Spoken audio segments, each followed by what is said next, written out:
Hola, ¿qué tal? Bienvenidos al podcast de Nático. Esto es Muy de Abogados y en esta ocasión nos acompaña el maestro Óscar Leonardo Ríos García, quien es licenciado en Derecho por la Universidad Marista de Mérida, maestro en Defensa Administrativa y Fiscal por la Universidad Anáhuac Mayap y cuenta con el máster en Argumentación Jurídica por la Universidad de Alicante, España y la Universidad Palermo de Italia. Su práctica profesional se ha desarrollado tanto en el sector público como en el sector privado. En la iniciativa privada fungió como consultor y abogado postulante. En la Administración Pública Federal laboró en la Secretaría de la Función Pública, donde se desempeñó como subdirector de implementación dentro de la Unidad de Vinculación con el Sistema Nacional Anticorrupción. A nivel estatal fungió como titular de la Unidad de Formulación de Proyectos en la Fiscalía Especializada en el Combate a la Corrupción del Estado de Yucatán. En mayo de 2019 ingresó al Poder Judicial de la Federación, donde ha trabajado como oficial administrativo en Tribunal Unitario y posteriormente como secretario de Juzgado de Distrito y Tribunal Colegiado de Circuito, tanto en Yucatán como en Guanajuato.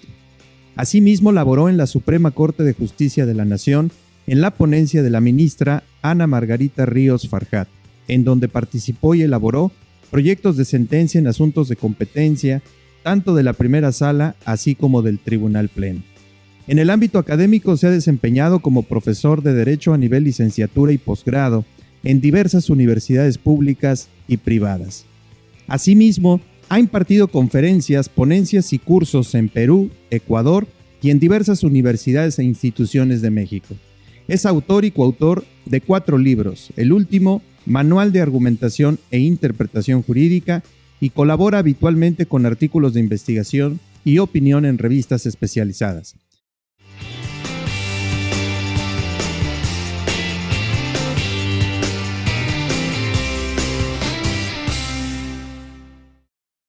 Estimado Óscar, bienvenido al podcast de Naticum. Qué gusto recibirte. Hola Omar, mucho gusto, muchas gracias. Estoy muy contento de estar de nueva cuenta en este gran episodio, en este gran centro que estás armando en Atticum. Muchas gracias por el espacio. No, hombre, al contrario, los agradecidos somos nosotros.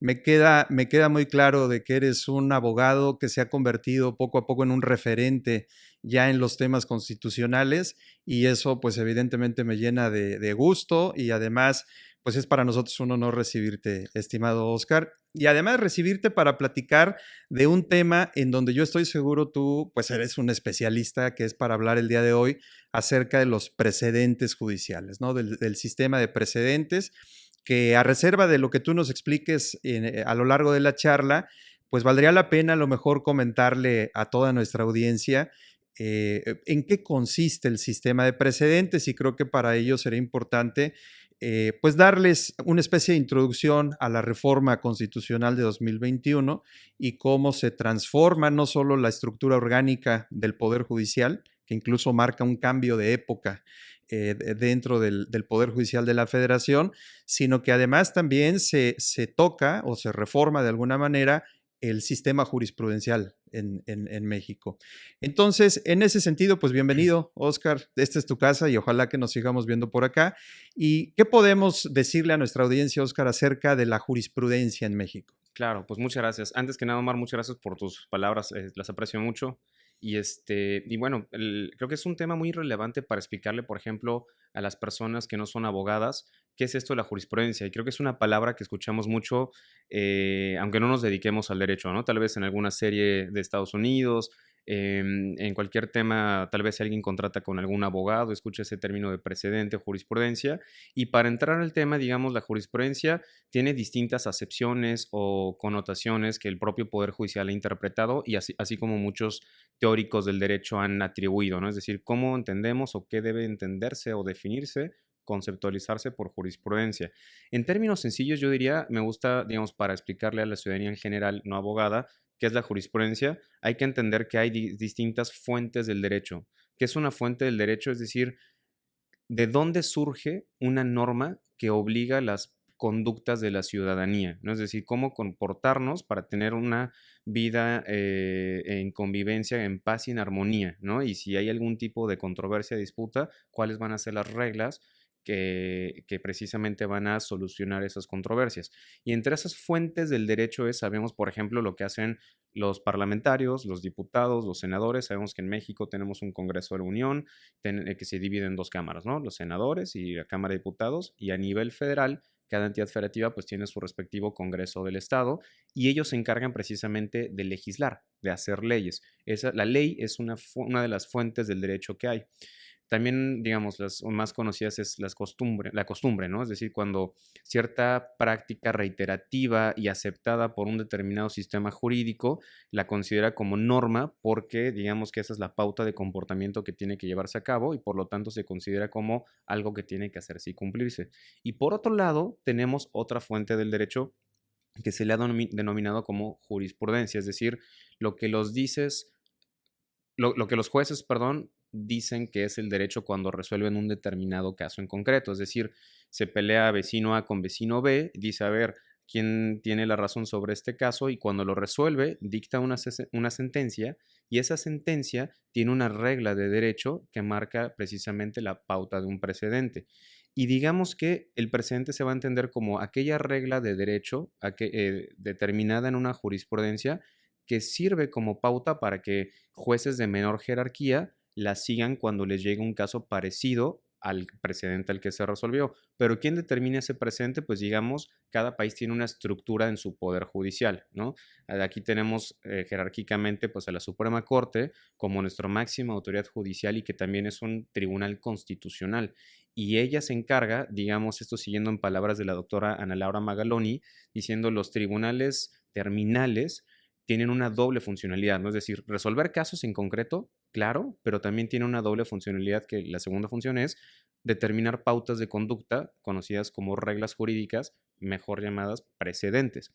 Y al venir de una fuente, o mejor dicho, de una máxima autoridad judicial, los jueces que están abajo de la Suprema Corte, ya sea juzgados federales o jueces locales en todas las entidades federativas a lo largo y ancho de la República Mexicana, tienen que seguir por un tema de seguridad jurídica ese precedente determinado por la Suprema Corte, ¿no? Entonces, en términos, digamos, o a resumidas cuentas, estimado Marte, diría que la jurisprudencia es una fuente del derecho que emiten los jueces al interpretar las leyes de los legisladores y al resolver casos en concreto, y que cuando esa sentencia se emite por un órgano terminal como la Suprema Corte u otros, por ejemplo, plenos regionales de circuito, antes plenos de circuito, o los tribunales colegiados de circuito, o también los tribunales de superiores de justicia de cada entidad federativa, pues los órganos judiciales que estén abajo de ellos, hablando de jerarquía estructural, pues sí, en jerarquía de estructura, tienen que seguir esos precedentes, ¿no? Claro, claro. Sí, clarísimo, por supuesto, Oscar. Creo que aquí hay un elemento que me gustaría destacar antes de entrar al sistema de precedentes, que es el tema de, efectivamente, la jurisprudencia es esta interpretación que hacen los jueces al momento de resolver el caso concreto. ¿La interpretación de qué? Pues evidentemente de las leyes que aplican, ¿no? Pero tocaste un punto muy importante. ¿Quiénes en todo caso generan esta jurisprudencia? Porque a lo mejor no son todos los jueces, no Claro. todos los jueces generan una jurisprudencia de alguna manera obligatoria, que ahorita entraremos a ese tema. ¿Quiénes en todo caso, en términos generales, no solo precedentes, sino en términos generales, en esta estructura, quiénes podrían generar jurisprudencia? Claro, es una pregunta muy interesante para ir afinando ciertas cuestiones y saber de qué hablamos cuando hablamos de un sistema de precedentes, ¿no? Un sistema de precedentes se caracteriza prácticamente por una estructura judicial. En el artículo 94 de nuestra Constitución dice cómo se conforma el Poder Judicial de la Federación, que en términos sencillos pues es una Suprema Corte, como ya lo mencionábamos, cabeza del Poder Judicial Federal. Después viene por plenos regionales, tribunales colegiados de circuito, y digamos hasta ahí son los únicos que tienen facultad constitucional y legal para emitir precedentes, porque son los órganos terminales, ¿no? Conforme a sus propias competencias. Entonces, precisamente los órganos judiciales, juzgados de distrito, juzgados del fuero común de distintas materias, tribunales administrativos, tribunales agrarios, pues están vinculados. ¿Qué quiere decir vinculados? Que están obligados a seguir sus precedentes. Esto quiere decir que cuando resuelvan un caso en la materia que ellos tengan competencia, tienen que conocer cuáles son los precedentes que emita la Corte, los plenos regionales o los plenos de circuito, los tribunales colegiados de circuito y resolver precisamente conforme a ese precedente para cumplir con un principio muy básico en el derecho y en cualquier sistema jurídico que se diga o se nombre Estado constitucional de derecho, que es el de seguridad jurídica, ¿no? Es decir, si yo en un caso en concreto resolví que el sentido debe ser A y en un segundo caso me llega un caso similar o donde el planteamiento jurídico es lo mismo o similar, pues yo tengo que resolver con base en el precedente para tener esa seguridad jurídica aplicada a toda la ciudadanía en general y también establecer algo que se llama la estabilidad en el derecho. Y si ya llega un caso con distintos matices o alguna otra cuestión que, por ejemplo, otros doctrinarios han llamado como el cambio constitucional, pues puede ser que una nueva integración de la Corte o una nueva reflexión sobre el tema haga que cambiemos el precedente anterior y se modifique entonces la perspectiva sobre cuál va a ser el nuevo comportamiento a seguir en un determinado precedente, ¿no? Entonces diría que quienes pueden emitir precedentes, la Suprema Corte, los plenos regionales de circuito y los tribunales colegiados de circuito, hablando desde luego del Poder Judicial de la Federación, ¿no? Por supuesto, por supuesto. Y antes de entrar al tema de precedentes, como comentábamos al inicio, la reforma constitucional de 2021 introduce el sistema de precedentes a nuestra Constitución, evidentemente a nuestra ley de amparo, pero creo que sería interesante que le comentaras a nuestra audiencia qué había antes de marzo de 2021, cómo era el sistema jurisprudencial en esa época, y entonces ya entramos ahora sí al Súper, sistema de claro. precedentes. Claro, encantado. Eso es muy interesante para ver precisamente de qué hablamos con esto de precedente obligatorio, que si bien hemos tenido un sistema de precedentes anterior a esta reforma constitucional, llamó mucho la atención introducir expresamente el tema o los vocablos precedente obligatorio. Y creo que todo el gremio jurídico empezó a llamarle mucho la atención para saber cómo se iba a tratar esto en nuestra práctica cotidiana, ¿no? Tanto litigantes, personas que trabajan en la administración pública y, desde luego, operadores de la justicia, del Poder Judicial. Previo a la reforma de 2021, teníamos un régimen de jurisprudencia muy particular que se regula, desde luego, tanto por la Constitución. La Constitución establece cuáles van a ser las pautas de manera, digamos, preliminar para cómo se va a conformar la jurisprudencia, quiénes son competentes para crear jurisprudencia, sentar precedente, y entonces emite una ley reglamentaria, que es la ley de amparo, ¿no? Hablando de un medio de control de constitución específico como el juicio de amparo, porque como bien sabes, estimado Omar, tú que eres especialista en justicia constitucional, eh, pues las acciones de inconstitucionalidad y controversias constitucionales también tienen en sus particularidades y conforme a su propia naturaleza, su sistema de precedentes conforme a la ley reglamentaria del artículo 105 constitucional, ¿no? Reglamentaria de las fracciones 1 y 2 del 105 constitucional. Pero particularmente con la ley de amparo, aquí había un tema que es importante entender para identificar cuál es el cambio constitucional que se lleva a cabo en marzo de 2021. Es que antes había tres formas de integración de jurisprudencia. ¿Qué es esto de la integración de jurisprudencia?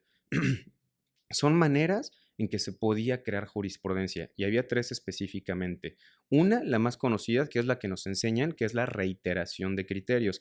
Y de hecho aquí me gustaría hacer un comentario que este tema del precedente judicial o de la jurisprudencia, no sé si compartes esta idea conmigo, pero creo que ha sido uno de los temas más olvidados en la enseñanza del derecho. Creo que México y cualquier sistema jurídico con esta tradición civilista se basa en una educación muy conceptualista, ¿no? Es decir, de estudiar de memoria los artículos de la Constitución, de la ley y aprendernos conceptos, pero nos olvidamos precisamente del engroso y los hechos del caso, ¿no? Es decir, a diferencia de la enseñanza jurídica que se lleva a cabo en Estados Unidos o en Inglaterra, en países del common law, derecho anglosajón, donde se analiza cuestiones un poco más fácticas y entender entonces cuál fue la decisión de los tribunales que emiten jurisprudencia.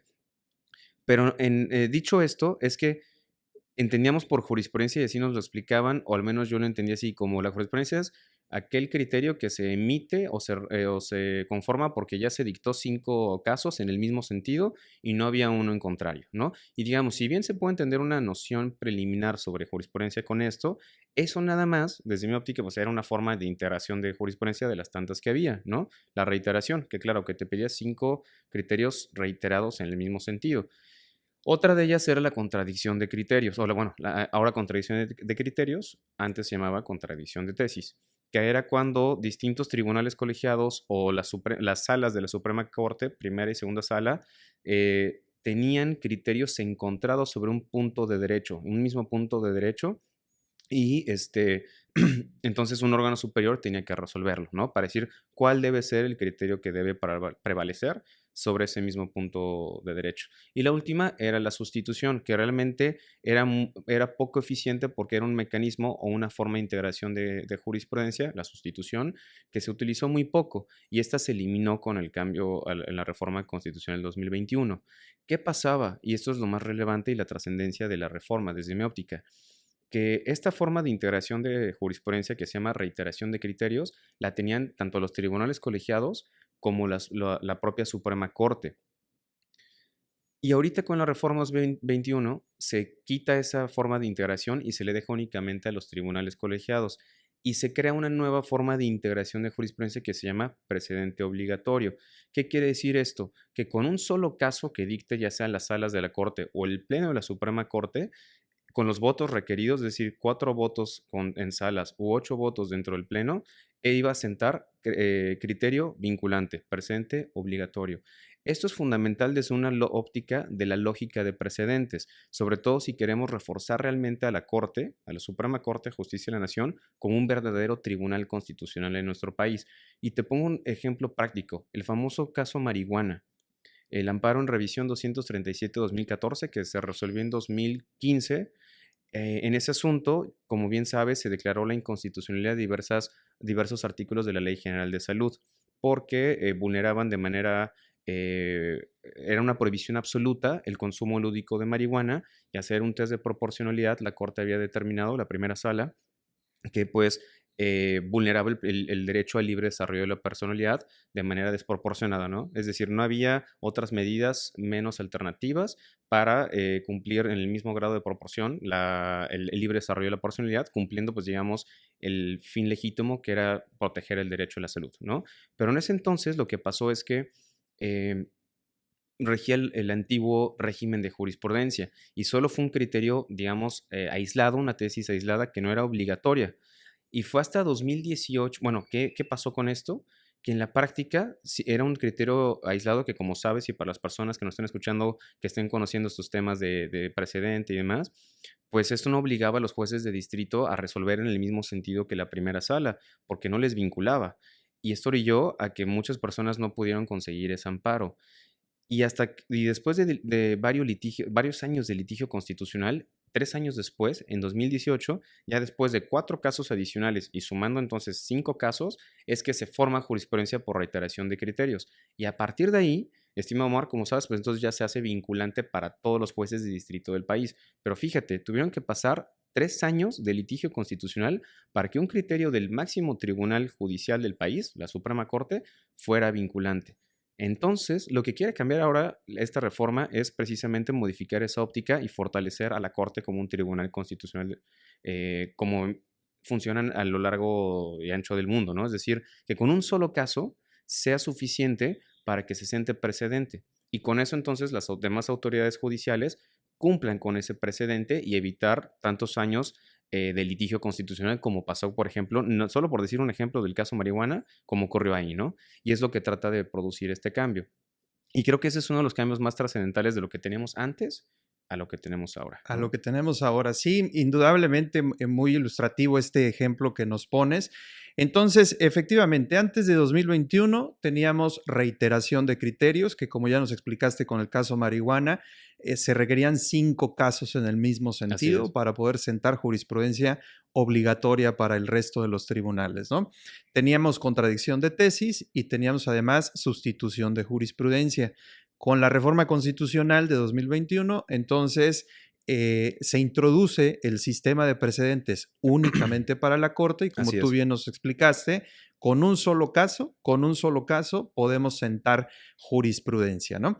Y en este caso, si un solo caso resulta suficiente para que la Corte fije un criterio que resulte obligatorio para el resto de los tribunales, ¿qué condiciones se deben de observar? Porque en nuestra audiencia sabe que pues tenemos 11 ministros, ¿no? Claro. Que integran la Corte, quienes pueden trabajar en salas y en plenos. ¿Cómo opera el sistema de precedentes en la Corte?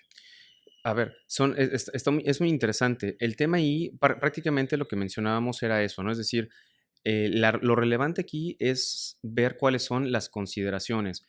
Y aquí es donde entra entonces la teoría del precedente, que eso es fundamental conocer también para saber que hablamos del precedente, porque la reforma constitucional, y para entenderla en su plenitud o de manera completa, es que hay que atender también a lo que dice la teoría del precedente. Y mucha de esa teoría del precedente se ha formado en países de naturaleza jurídica o de familia anglosajona, ¿no? Es decir, hay conceptos que no soy muy afín, yo trato de a veces de desterrar los latinismos para tratar de tener un lenguaje jurídico, si se puede decir así, un poco más amigable al ciudadano, pero hay conceptos, por ejemplo, que hay que entender para saber cuál es el verdadero precedente. Y creo que esto va mucho de tu pregunta. No solo hay cambios estructurales como los que ya dijimos, es decir, las nuevas formas de integración de jurisprudencia, una de ellas que va en el sentido de fortalecer a la Corte como tribunal constitucional y los votos requeridos, ¿no? Es decir, 4 votos en salas y los 8 votos en plenos, porque si no tiene los votos necesarios, entonces va a ser una tesis aislada y no es un precedente obligatorio, no vincula a las autoridades. Puede ser meramente persuasivo, pero un juez de distrito no va a estar jurídicamente obligado a cumplirlo, ¿no? Pero ¿dónde está el precedente? El precedente está en la sentencia. Y para entender y que yo entienda que también la reforma constitucional tenga realmente plena eficacia, creo que hay que también cambiar la forma en que enseñamos derecho y estudiamos derecho. Es decir, quienes nos dedicamos o quienes sean profesores de derecho tienen que enseñar a leer sentencias a sus alumnos. Tienen que hacerlos leer sentencias, engroses, como decimos, el engrose de la corte o de tribunales colegiados de plenos regionales, y que ellos tengan habilidades para encontrar rápidamente cuáles son las razones decidendi. Ese es uno de los conceptos que quería decirte. Si alguien lee una sentencia completa, las 50 hojas que tenga un engrose, todas esas 50 hojas no es el precedente. Hay que identificar, ahí la habilidad del jurista es identificar cuáles de esas razones, de esas consideraciones que emita la sala o el pleno de la corte, son las que realmente vinculan, las que se les denomina ratio decidendi, ¿no? ¿Qué es esto de la ratio decidendi? A mí me gusta decirlo tal cual, como incluso la misma corte lo ha dicho, es las razones de la decisión. Es decir, a raíz de determinados hechos controvertidos en la vida real, ¿cuál va a ser la regla jurídica aplicable para resolver ese determinado caso, ¿no? Un ejemplo es, por ejemplo, el amparo en revisión, si no me equivoco el dato, 163 diagonal 2018 de la primera sala de la ministra, ahí la ponente fue la ministra Piña Hernández, donde el problema a dilucidar era si la infidelidad sexual en el matrimonio podía ser objeto de reparación civil por daño moral. Y la Corte, la primera sala, determinó que no, que ese tipo de hecho no puede ser tema de daño moral tal cual, ¿no? Entonces hay que ver en esa sentencia, pues, cuáles son las razones que orillan a la Corte desde un punto de vista jurídico para llegar a esa conclusión. Porque en una sentencia nos podemos encontrar, por ejemplo, con razones obiter dicta. Este es otro de los conceptos, ¿no? De cómo opera, en atención a tu pregunta, estimado Mar, de cómo opera el tema del presente en la Corte. Las razones obiter dicta son también argumentos que tiene la sentencia, pero que esas son argumentos secundarios o argumentos de paso que realmente no vinculan. Y es importante diferenciarlos, estimado Omar, porque como bien sabes, cuando argumentamos, ya sea en una demanda o cuando proyectamos una sentencia y citamos una tesis o invocamos un precedente, hay que ver bien que estemos invocando la ratio decidendi, las razones decisoras, que son las que realmente vinculan, porque de lo contrario entonces estamos invocando razones obiter dicta que no son meramente vinculantes para el tribunal, y de eso depende mucho el éxito de una demanda o de un proyecto de sentencia que se pueda Por supuesto. defender, ¿no? Entonces, y te pongo un caso, seguramente has visto y escuchado esta tesis que de rubro va más o menos así, que dice niñas, niños y adolescentes, el término menor, la palabra menor, no se puede utilizar cuando nos referimos a ellos porque los minoriza y porque es discriminatorio. No sé si la has escuchado y demás. Ese es el rubro de la tesis y se publicó en el Semanario Judicial de la Federación. Fue una tesis que emitió un tribunal colegiado en materia penal. Aquí una pequeña crítica que haría a la publicación de esta tesis es que la reforma constitucional y la ley de amparo dice que las tesis que tengan razones obiter dicta ya no van a ser publicadas en el Semanario Judicial de la Federación. ¿Por qué? Porque si lo que queremos es el precedente, hay que publicar entonces, en la lógica de un sistema de precedentes, únicamente las razones obiter dicta. Sin embargo, en plena 11ª época, esta tesis fue publicada, la que te comenté. Pero si leemos el engrose de esa tesis, vamos a ver que esa consideración es obiter dicta, no ratio decidendi. ¿Por qué? Porque dentro del cuerpo de esa sentencia está ubicada en una cuestión previa, así determinada por el tribunal colegiado, que como bien sabes, las cuestiones previas son aspectos preliminares para delimitar alguna cuestión teórica o fáctica o de otra índole que vamos a poner en el proyecto de sentencia y demás. En ese caso en concreto, trató de un tema penal, creo que de abuso sexual a un niño o niña adolescente, y entonces hace una cuestión previa donde dice, no podemos decirles menor a los niños y adolescentes porque los minoriza. Ok, ya acabé con ese tema y ahora sí me voy al tema del principal, que es ver el caudal probatorio para ver si condenaba o no a la persona imputada. Entonces, creo que es un ejemplo muy pedagógico para escuelas de derecho, para entender el sistema de precedentes y de qué hablamos cuando hablamos de precedentes, ¿no? Y creo que todas estas cuestiones operan mucho entre la Suprema Corte al momento de que los ministros discuten en sala o en plenos los proyectos de sentencia sometidos a su consideración. Pues yo estoy completamente de acuerdo contigo, Oscar. Qué bueno escucharlo de un especialista como tú, en el sentido de que se tiene que transformar la manera en la que impartimos clase, particularmente quienes damos la clase de amparo o controversias, Claro. acciones. Fíjate que de hecho viene muy bien y le voy a pedir a mis alumnos que escuchen este episodio del podcast, porque todos los lunes y martes yo doy clase de amparo y los martes solo vemos sentencias. Y ha sido Bien. muy gratificante cómo los chicos han empezado a involucrarse con los casos en concreto, ¿no? Claro. Y tengo la posibilidad de llevarles sentencias de distintas materias y te das cuenta el que disfruta el penal, el que Claro. disfruta el mercantil, Sí, el que sí, sí. disfruta amparo en estricto sentido. Y yo estoy completamente de acuerdo. Necesitamos que nuestros abogados jóvenes aprendan a leer de alguna manera las sentencias y se formen además con los criterios de los tribunales, porque Sin nos ha duda. pasado en muchos asuntos en donde porque la tesis que se publicó pues medio aborda el tema que yo voy a resolver o que voy a proponer en el caso concreto, pues cítala. Claro, ¿No? claro. Cítala ya que el tribunal determine si resulta aplicable o no, lo que pues provoca que los escritos que presentamos, quienes postulamos, pues evidentemente pierdan mucha seriedad, ¿no? Así En es. ese sentido, yo creo que precisamente el sistema de precedentes tiene algunos retos, algunas problemáticas y algunos retos. En tu opinión, ¿cuál sería esta problemática y cuáles los retos que tenemos frente a nosotros? Claro, estimado Omar. Bueno, principalmente parte de lo que había comentado y en la línea de lo que acabas de mencionar. Creo que mucho influye que las escuelas de derecho tienen que tomarse muy en serio precisamente cómo vamos a enseñar el derecho ahora, ¿no? Y una anécdota, o sea, por ejemplo, en lo personal, seguramente a ti también y a muchos de nuestros colegas, de nuestras edades, nunca nos pidieron leer una sentencia, ¿no? Por ejemplo, ¿sabes quién sí? Y sé que estuvo aquí también en tu podcast hablando de arbitraje internacional, el maestro Jorge Toledo. Fue un gran profesor para mí.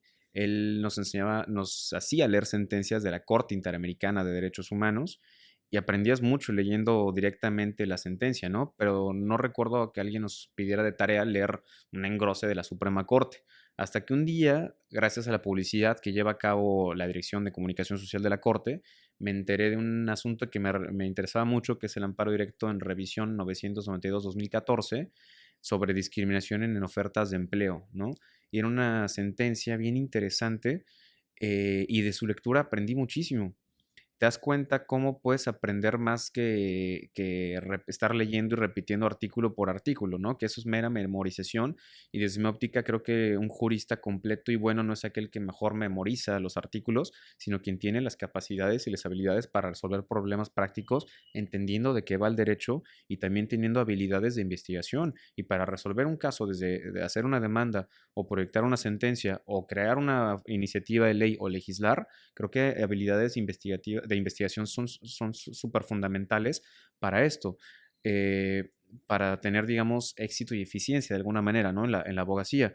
Y en el tema Y además ajá, hoy que tenemos al alcance todo. claro, O sea, como tú bien indicas, el sistema de transparencia del Poder Judicial de la Federación es maravilloso. De hecho, el hecho de que nuestro Tribunal Constitucional transmita sus sesiones en vivo, sin duda, los propios tribunales colegiados, que eso es exactamente, un avance que de alguna manera provocó la pandemia, claro. pero también es un avance interesante y que yo te confieso, en mi época no se daba. No, en mi época no teníamos internet, no teníamos el acceso a tanta información que hoy tenemos. De acuerdo. Hoy no hay manera de decir, oye, abogado, pues ¿por qué no lo estudiaste? ¿No? Si está a tu Claro. disposición todo. Sí, de acuerdo. Y en eso va, por ejemplo, la tecnología. Es decir, la maravilla que es acceder súper fácil ahora con acceso a Internet, pues al Semanario Judicial de la Federación, ¿no? El JUS, como normalmente le Así decimos, es. que antes, pues a mí me tocó todavía incluso en el despacho donde empecé a trabajar como pasante, por ahí de 2010, 2011, cuando recién empezaba, pues tenían, como sabes, los tomos del semanario judicial, ¿no? En libreros, y eran un montón. Entonces tenías que sacar literal así el tomo y estar buscando y demás. Y era muy sencillo, entre comillas, con las técnicas que pone el propio semanario judicial, buscas y ahí vas buscándole, escarbándole dónde está el presente que necesitas para tu caso en concreto. Y eso, desde luego, ayuda mucho en temas de tecnología. Tú que estás investigando mucho temas de tecnología, inteligencia artificial, sabrás mejor que yo, pues la relevancia que tiene para el ejercicio profesional, ¿no? Y cómo nos ayuda mucho esta cuestión.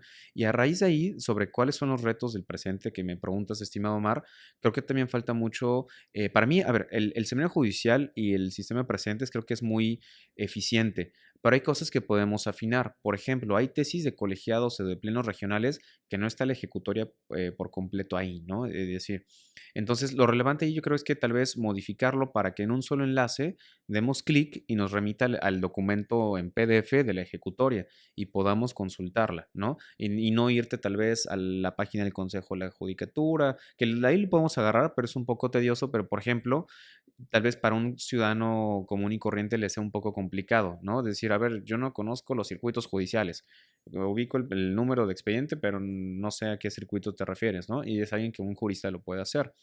Y de otras problemáticas, yo creo, digamos, es también el tema de que creo que esto le faltó a la reforma constitucional de 2021. No sé qué opinas al respecto, pero creo que hay un tema sobre la obligatoriedad del precedente a autoridades administrativas, porque hablando de precedente judicial, su naturaleza implica que obliga únicamente a autoridades judiciales por disposición constitucional. Y no es un tema nuevo, incluso el ministro Alberto Pérez Dayán, cuando fue magistrado aquí en Mérida, Yucatán, emitió una tesis por ahí donde decía que la jurisprudencia, no se habla de precedentes, se habla de jurisprudencia, como empezamos este podcast, tenía que obligar, al ser derecho interpretado, a las autoridades administrativas. Y llegó a una contradicción de tesis donde otro colegiado opinaba lo contrario, porque simplemente por un criterio tal vez un poco más textualista, una lectura más textualista de la Constitución, decía, si no lo dice la Constitución y solo obliga a autoridades judiciales, entonces no, debe obligar única y estrictamente a autoridades judiciales, más no a las administrativas, ¿no? Y la Corte, bueno, sostuvo el criterio de este último colegiado y ha sido el criterio reinante hasta el día de hoy, pleno 2024. Pero creo que en relación con la reforma constitucional en materia de derechos humanos de junio de 2011, si realmente queremos eh, cumplir y hacer valer los derechos humanos, creo que también tenemos que buscar y generar las condiciones para materializar esa meta, estimado Omar. Y una de esas metas, además de las políticas públicas y todo lo que se ha transformado, que creo que vamos en muy buen camino, en cierta medida, claro, podemos matizar que no, pero creo que uno de esos caminos también podría ser modificar el sistema de jurisprudencia para que la propia jurisprudencia, los precedentes, obliguen a las autoridades administrativas. Y si quieres, para manera de ejemplo, de experiencia empírica, puedo volver a retomar el asunto de marihuana. ¿Por qué el asunto de marihuana que ya mencionamos? Porque ahí la autoridad responsable, como sabes, era una autoridad administrativa, la COFEPRIS, que previa a promover el juicio de amparo, tienes que solicitarle el permiso para consumir lúdicamente la marihuana, o no solo consumirla, sino llevar a cabo los actos correlativos. Sabemos que la política en México pues es completamente prohibicionista en tema de drogas y pues cualquiera que haya litigado un amparo marihuana sabe que se lo van a negar. Y eso implica que a pesar de existir precedente obligatorio, jurisprudencia, la COFEPRIS nos lo va a negar y eso conlleva a que el ciudadano tenga que gastar tiempo, recursos y en acceder a la justicia, en solicitar el amparo para que ahora sí un juez pues le ordena a la COFEPRIS expedirte por jurisprudencia el permiso correspondiente. Otro ejemplo puede ser el matrimonio igualitario. Como sabes, pues la Corte ha declarado inconstitucional ese término en que dice de distintos códigos civiles o familiares que contemplan únicamente el matrimonio como la unión entre un hombre y una mujer. Pero a pesar de existir precedente, muchos registros civiles niegan el acceso al matrimonio a personas homosexuales, ¿no?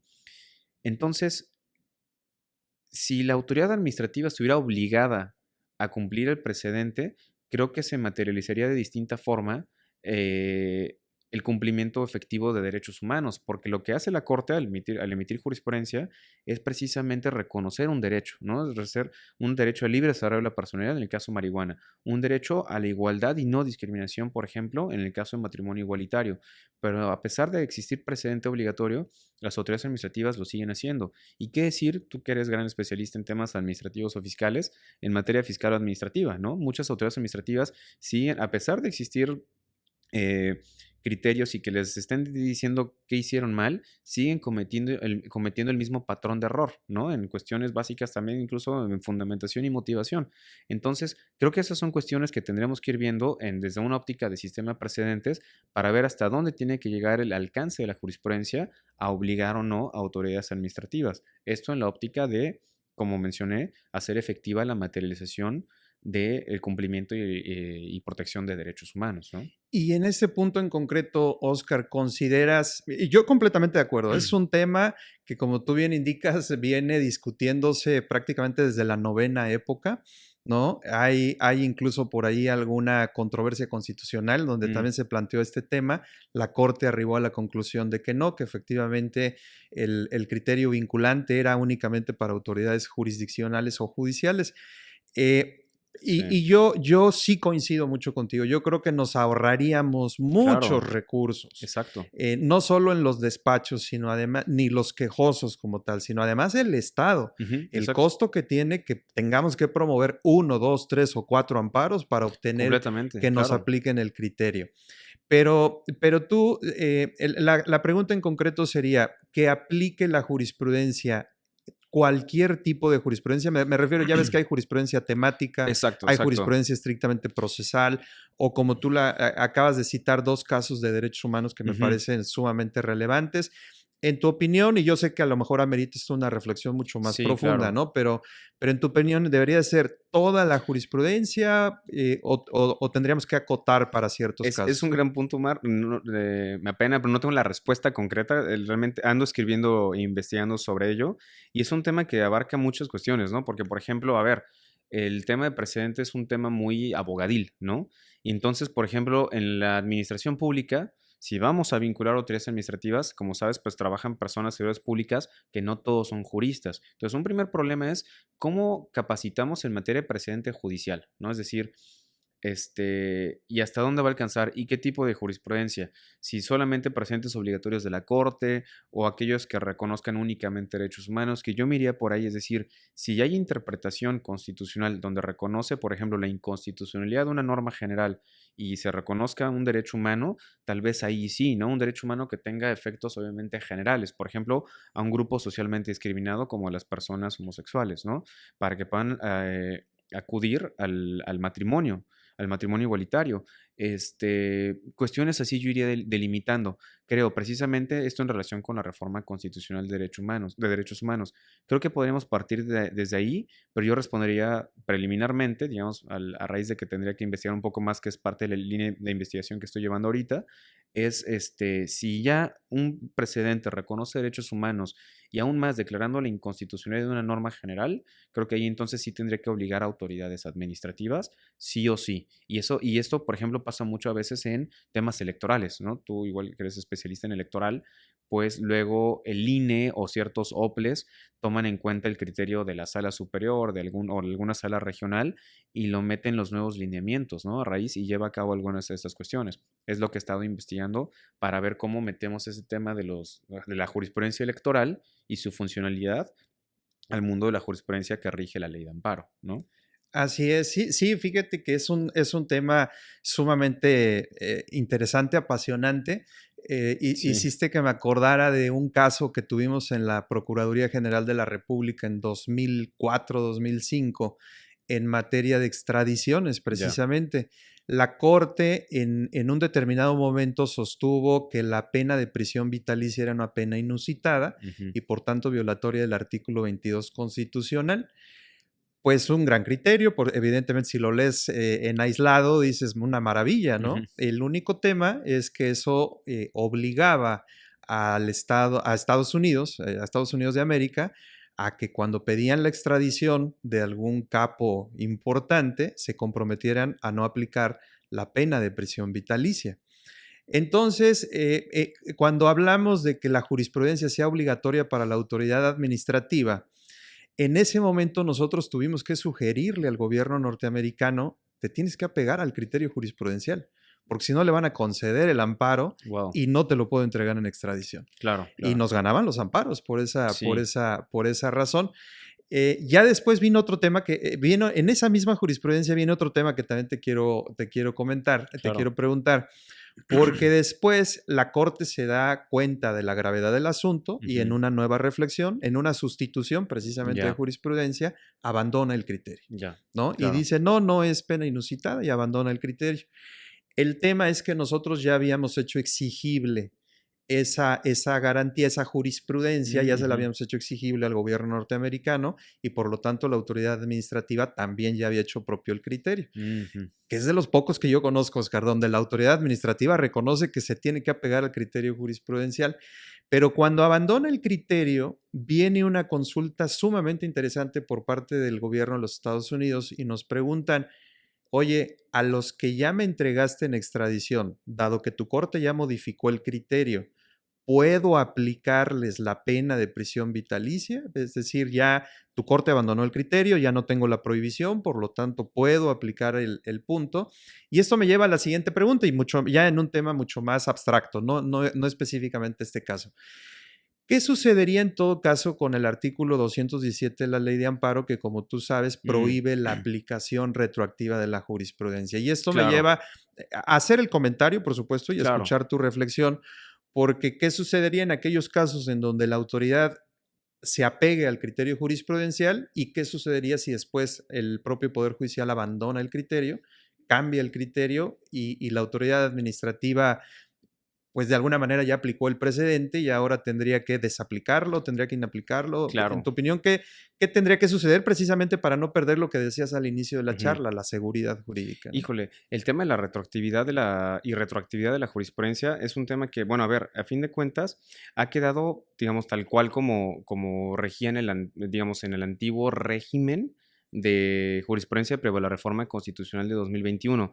Realmente no hubo mucho cambio al respecto sobre esa cuestión y creo que es un tema que tiene que abordarse con mayor concentración y mayor énfasis, porque realmente ahí digamos, los criterios que ha tenido la Suprema Corte han partido en ese supuesto tal cual, ¿no?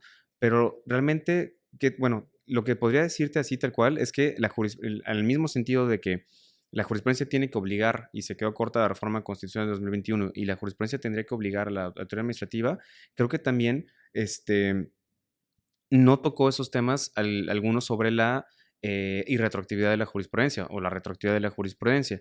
Entonces, pues quedaría en cierta medida como teníamos anteriormente, ¿no? Y creo que son cositas que tenemos que meterle un poco más de estudio para saber realmente cómo queda esta cuestión. Así es, por supuesto. Creo que los casos son los que nos permitirían ir arribando a ciertas conclusiones en el punto. Yo la verdad que estaré muy atento a lo que escribas y como siempre estaré pendiente de tus comentarios, que siempre por supuesto son atinados en este rubro y pues más porque además perteneces al sistema. Entonces, indudablemente que si alguien puede ver de cerca estos rubros, pues eres tú, estimado Oscar. Y yo creo que hemos platicado acá pues sí, de la problemática, de los retos que enfrentamos como Claro, abogados claro. en este nuevo sistema de precedentes. ¿Cuál sería tu reflexión? ¿Qué tenemos que hacer quienes postulamos? Creo que de alguna manera ya nos has dado algunas luces de qué es lo que tiene que hacer quienes qué es lo que tenemos que hacer los que estamos de alguna manera en el litigio. Pero en general, la abogacía, ¿cuál sería tu reflexión? ¿Qué tenemos que hacer para fortalecer el sistema de precedentes? Híjole, son varias cuestiones, yo diría, y tiene distintas ópticas. En principal, como ya lo mencionamos, es un tema de moldear por completo la enseñanza jurídica, ¿no? A partir de ahí. Yo también diría que capacitación dentro de despachos. Capacitación de despachos y en la forma, desde una óptica argumentativa, porque el precedente judicial es un tema también de argumentación jurídica. Obviamente lo invocamos como una fuente de derecho, es una regla tal cual de derecho establecida por un órgano jurisdiccional de mayor jerarquía, pero que a fin de cuentas tiene que tener una óptica de aplicabilidad. Y creo que eso no nos enseñan tampoco en la escuela y creo que entonces, pues ahí sirve entonces la capacitación interna de los despachos y también del Poder Judicial para saber cuándo un precedente es aplicable o no. Y creo que el reto principal es precisamente entender de qué va el tema del presente desde la teoría. Yo mencionaba que es muy importante conocer estos conceptos de ratio decidendi o viterdicta, que podemos decirlo como las razones decisorias, es decir, la mera regla que es vinculante en el caso en concreto, o las razones viterdicta, que son aquellas consideraciones de paso, ¿no? Y ya dimos algunos ejemplos al respecto. ¿Y por qué es importante esto? Porque yo creo que mucho del éxito o el fracaso de los litigios y también el éxito y fracaso de los proyectos de sentencia implica mucho sobre cuando invocamos presentes que sean realmente aplicables al caso o no. Y me ha tocado, estando en juzgado de distrito, en colegiado y en la Suprema Corte, que se pega y copia del Seminario Judicial de la Fracción tesis en nuestros escritos pensando que esa es una argumentación exhaustiva. Y la verdad es que no.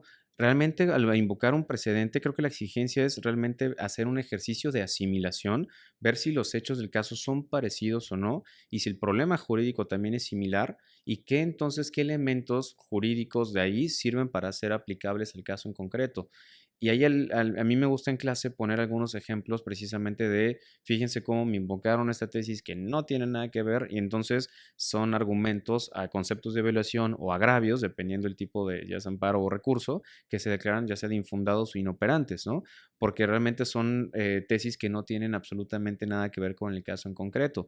Y a veces el sistema de tesis puede ser engañoso, porque tal vez el rubro o el cuerpo de la tesis en el semanario puede ser que se parezca un poco a lo que estamos resolviendo, pero eso es relevante. Conforme la propia ley de amparo y los acuerdos generales, el que tiene valor jurídico precisamente es el engrose. Y siempre, por ejemplo, siempre yo les decía a mis oficiales a mis alumnos, si vamos a invocar algo hay que revisar bien el engrose y que el engrose sea algo, bueno, y los hechos, hay que ver cuáles son los hechos del caso, cuál fue el derecho aplicable, porque incluso me han pegado tesis con derecho, por ejemplo, legislación que se reformó a la legislación que se está aplicando en el caso en concreto y a partir de ahí pues ya no es aplicable, ¿no?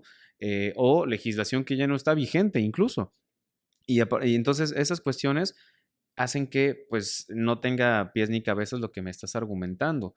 Otra cuestión también que te diría, estimado Omar, es que creo que también desde una óptica argumentativa, digamos aquí siguiendo la escuela alicantina, es, como sabes, Atienza dice que una de las, ahí tiene, él maneja las tres concepciones de la argumentación jurídica, ¿no? La formal, material y la pragmática. Y enfocándome específicamente en la pragmática, en un enfoque retórico, argumentar desde la óptica retórica quiere decir convencer, persuadir a un auditorio que me está escuchando mis argumentos. Y si quiero transmitirle eficazmente un mensaje, convencerlo de que tengo la razón sobre un punto determinado de derecho, la forma en que escribimos nuestras demandas, nuestros proyectos de sentencia, desde una óptica estratégica e incluso estética, es importante mucho cómo invocamos el precedente, porque si la práctica es que copian los datos de la ecualización, el rubro de la tesis y los precedentes, que incluso en el régimen, el sistema anterior de jurisprudencia, si era una tesis por reiteración de criterios, te cintaba los 5 precedentes. Entonces, y si te pegaban 5 de esas, ya tenías como 10 páginas de pura transcripción, que la verdad luego se vuelven escritos engorrosos, ¿no? Y mucho de lo que he hecho ahí, pues, es tratado de hacer propuestas para escribir, redactar, argumentar de manera estratégica cuál es lo relevante que tienes que escribir al momento de citar una tesis, ¿no? Y irte directamente a la ratio decidendi, que es lo que te obliga, y no al pie de página tal vez haces la referencia de los datos de localización, el rubro y demás, ¿no? Porque a fin de cuentas, pues un juzgado, un tribunal, la corte, si es que tu asunto llega a la corte, lo que le va a interesar es y va a descargar es el presente para ver si realmente es aplicable o no. Entonces, creo que eso hay que reforzarlo mucho desde escuelas de derecho, en clases de argumentación jurídica o incluso en clases de amparo. Me gusta meter un tema de precedente y argumentar con base en precedente. Y también creo que es algo de los despachos y la judicatura tiene que hacer, que como sabemos el Poder Judicial de la Federación pues ha hecho mucho al respecto al impartir cursos, seminarios y demás sobre búsqueda de precedentes y aplicación de precedentes y conocimiento de teoría de precedente. Sí, por supuesto. No, recomendaciones muy, muy importantes, estimado Oscar. Pues sí, quisiera agradecerte que nos hayas acompañado el día de hoy en el podcast de Naticum. Siempre son charlas muy amenas contigo, muy agradables, además de que pues estos temas nos apasionan. Como tú bien indicas, la justicia constitucional Ujú. es algo que nos apasiona a ti, a mí Claro, y creo que claro. a varios de nuestros amigos en común. Entonces, seguramente nos seguiremos viendo por aquí, estimado Oscar. ¿Algún comentario final? Pues más que solamente agradecerte, estimado Omar. Estoy muy contento y pues muchas gracias por los brazos abiertos que me das al espacio del centro y a Nático. Muchas gracias y pues nos estamos viendo. Nos estamos viendo. Y pues muchísimas gracias a toda nuestra audiencia. Les recomendamos seguirnos en nuestras redes sociales, visitar nuestra página de internet. Hasta la próxima.